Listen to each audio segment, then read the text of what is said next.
Hey guys, I didn't film the uninstall of the transmission, but I wanted to show you kind of what I did and how I did it to give you some tips and tricks. So this is a 2008 Nissan 3.5 with the 3.5 V6 VQ motor, fourth VIN. So as you can see, we took out both A-frames, and we actually just took out right here from the A-arm. We unbolted everything from the top. We took the computer out, the battery holder, all that stuff, and then disconnected everything for the transmission. One trick is this screws off, so if you're on there, it screws. So you unscrew it, then pull it out. All right. And there's a couple tricks I want to show you that we ran into. So everything is still in the car as far as the steering rack. We left that in there. So what we did was we flipped the line down behind it. And let me grab a light here so I can show you.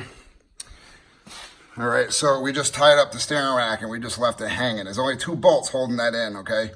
So that's all you have to do. Don't go crazy. Just take the 2 bolts out, call it a day.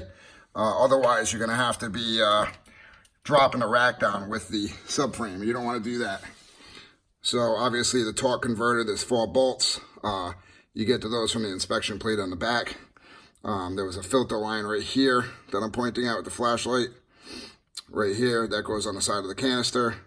So I'm going to put this up and away just so we don't get any more leakage. I'm prepared to make a mess because it's not the cleanest process either. All right, so that's this side. And just unbolted that. And right there, we didn't take out the drive shaft until very last.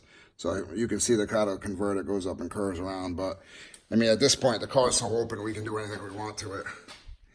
So I don't know what I'm going to replace, just to replace it, but just to kind of get it cleaned up and ready to go. This is a funny thing here. So believe it or not, and I couldn't figure it out for the life of me. I had to go on Protoman and look it up.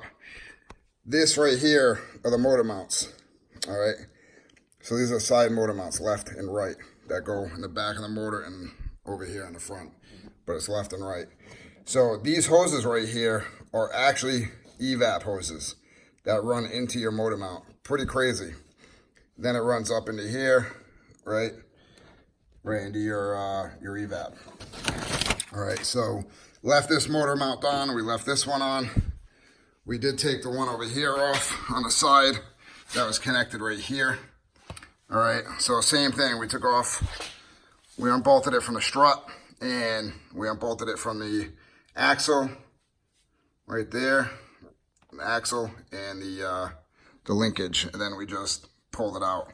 So we just dropped the subframe down below it, right? So just tie up your calipers and all that stuff.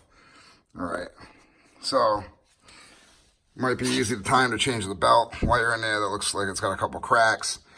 All right, this is connected to the subframe. This is connected to the subframe.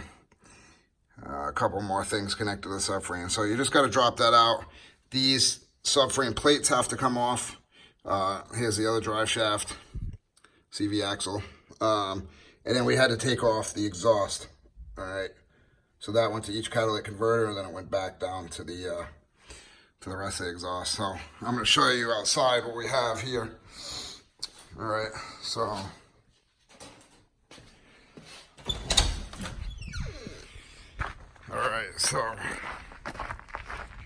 this is what we left on the subframe, so you can see. All right, and here's the evap hoses. So I cut them.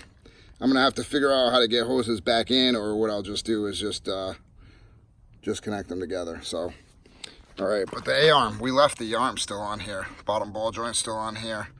So all that stuff's on here. You can leave this outside. I'm gonna wash it, clean it up. So, but that's all that's on there. We left the sway arm on there. And what we did was we just flipped this up over the axle. The power steering rack. So, and then there's a couple sensors. Sensor right here, and then right over here is where your harness plugs in. Dipstick tube. This is the filter I was talking about. So when I get the new tranny, I need to see if I need to take any of this off. I'm gonna get a new filter. These are 20 bucks. I'm probably gonna need this sensor because I doubt it comes on, but who knows. All right, so, and there's the inside. So, and then that's where your axle went in. So it wasn't too bad a process. I think it took 3 hours. All right, and then there's I think 8 bolts that go around that hold the transmission in, and then the back bracket. So, but that's it. If you're gonna do a tranny job on an Altima 3.5 anyway, I'm not sure about a 2.4. Just drop the subframe out. You're gonna save a lot of time. You're gonna do yourself a huge favor. So, sorry I couldn't film it. I don't have time. I have to get a new transmission in by the end of tomorrow night.